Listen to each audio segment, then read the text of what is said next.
त तहां ॿिन्ही जे विच में पोइ अहिड़ा कहिड़ा इख़्तिलाफ़ पैदा थिया जो तूं पंहिंजे भाउ जी शादी न कराए सघे?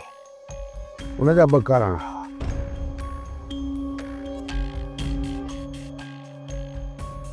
रुंडे सां मुंहिंजे भाउ जी मंगणी थियण खां पोइ वॾे साईं जी दिलि रुंडे जी भेण ते अची वई ऐं सभ खां पहिरियां उन्हनि जी शादी कराई वई।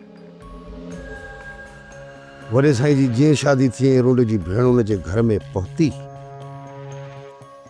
त रुंडे खे त जहिड़ो पर लॻी विया। आसमान सां ॻाल्हियूं करण लॻो ऐं हुकम ॾिनो पाण खे लूंगर ख़ान सम्झण लॻो ऐं मूंखे पंहिंजो कमदार पियो सम्झे।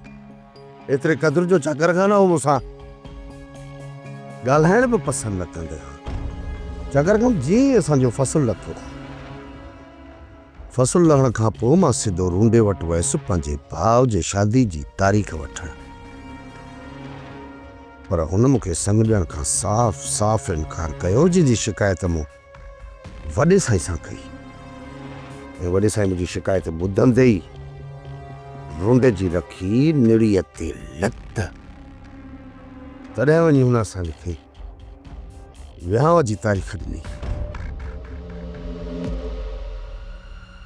खणी जो रुंडे तोसां मसलो पैदा कयो ऐं तव्हांखे संग ॾियण खां इनकार कयई,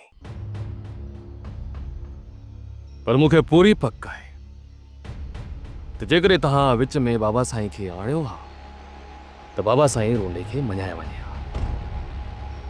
पोइ तव्हां बाबा साईं खे विच में छो न आंदो?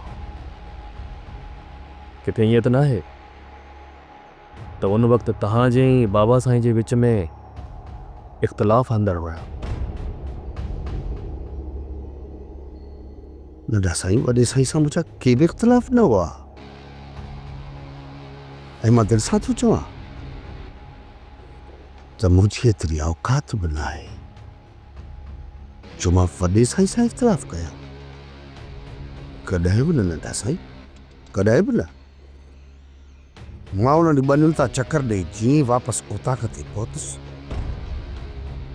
त वॾो साईं पाण मौजूदु हो। मूंखे हथ ॿधी अर्ज़ु कयो ऐं चयोमांसि, बाबा साईं जेकॾहिं रुंडे खे संग न ॾियणो पहिरियां ॻाल्हि करे हा असां इहो मंगणो ई ख़तमु करे छॾियो आहे।